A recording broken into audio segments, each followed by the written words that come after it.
అండి, కాంతం వంటలకు స్వాగతం. మరి ఈ రోజైతే కాంతం గారి స్టైల్‌లో నాటుకోడి గుడ్లు, ఎండు చేపల పులుసు చేసేద్దాము. గోదావరిలో ఎంతో ఇష్టపడే వంటకం అయితే.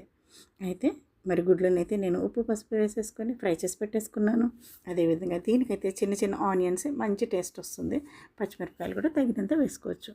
మరి ఇక్కడ చూపించినట్లుగా టమాటాలని చిన్న చిన్న ముక్కలుగా చేయొచ్చు, లేదంటే టమాటా ప్యూర్ని ఈ విధంగా చేసుకొని పెట్టుకోవచ్చు. మరి ఎండు చేపలను కూడా చక్కగా ముక్కలు కట్ చేసేసి ఆయిల్లో ఫ్రై చేసేసి పక్కన పెట్టేశాను. మరి ఒక తగినంత మూకుడిని తీసేసుకొని తగినంత ఆయిల్ని ఉల్లిపాయలు, పచ్చిమిరపకాయలు వేసేసి చక్కగా ఫ్రై చేయాలండి. అసలు ఈ కూర టేస్ట్ అంతా కూడా ఈ ఆనియన్స్లోనే ఉంటుంది. ఆనియన్స్ని ఎంత చక్కగా ఫ్రై చేస్తే అంత టేస్ట్ దిగుతుందనమాట. సో ఈ ఆనియన్స్ వేగిపోయినాయి కదా, దీనిలో తగినంత ఉప్పును వేసేసుకుందాము. ఉప్పు ఎంత కావాలో అంతే వేసుకోండి, ఎందుకంటే ఎండు చేపల్లో కూడా ఉప్పు ఉంటుంది కాబట్టి చూసుకొని వేసుకోండి. అదేవిధంగా మరి తరిగిన టమాటా ప్యూరీని కూడా బాగా వేసేసుకొని బాగా మగ్గిన తర్వాత తగినంత కారాన్ని వేసేసుకుందాము. కారం అంటే మీ ఇష్టం, ఎక్కువ తినాలనుకుంటే ఎక్కువ వేసుకోండి, లేదు కొంచెం తక్కువే తినాలంటే ఒక స్పూన్తో ఆపేసుకోవచ్చు. సో ఇది బాగా వేగిపోయింది కదా, వీటిలో మరి ఎగ్స్ని అదేవిధంగా ఎండు చేపలను కూడా నేను యాడ్ చేసేసాను.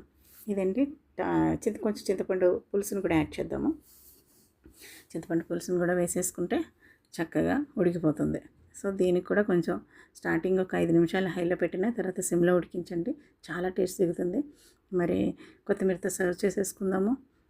చూసారా, ఎండు చేపల పులుసు, గుడ్లు, నాటుకోడి గుడ్లు, ఎండు చేపల పులుసు రెడీ అయిపోయింది. Thank you so much. Please నా ఛానల్ని సబ్స్క్రైబ్ చేసుకోండి.